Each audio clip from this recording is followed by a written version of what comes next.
ભાવનગરના નિર્મળ નગર વિસ્તારમાં આવેલા નિર્મલેશ્વર મહાદેવ મંદિર ખાતે શ્રીમદ ભાગવત કથા જ્ઞાન યજ્ઞનું આયોજન કરાયું હતું। નિર્મલેશ્વર મહાદેવ મંદિરના લાભાર્થે તેમજ સર્વ પિતૃ મોક્ષાર્થે યોજવામાં આવેલા ભાગવત કથા જ્ઞાન યજ્ઞમાં કથાકાર શાસ્ત્રી રાજુભાઈ પંડ્યાએ તેમની આગવી શૈલીમાં કથાનું રસપાન કરાવ્યું હતું।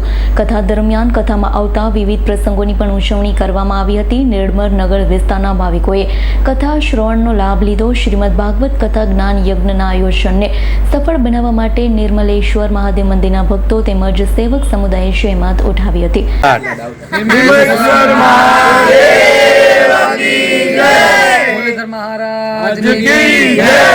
ભાગવત ભગવાનની જય।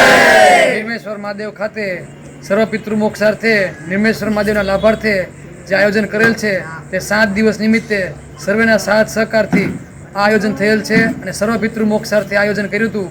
આ સર્વ પિતૃ મોક્ષાર્થે જે સહકાર આપેલ તે બદલ સર્વે ભક્તજનોનો અમે ખૂબ ખૂબ આભાર માનીએ છીએ અને આવનારા સમયમાં શનિવારે અમે બટુ ભોજન પણ રાખેલ છે અને રવિવારે સર્વ પિતૃ મોક્ષાર્થે એક હવન રાખેલ છે।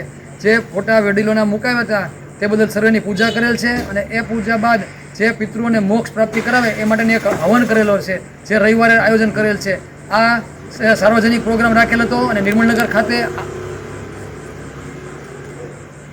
ઇરફાન સોલંકીનો રિપોર્ટ S9 ન્યૂઝ ભાવનગર। અમારી તમામ માહિતીથી અપડેટ રહેવા માટે જોડાયેલા રહો S9 ન્યૂઝ સાથે।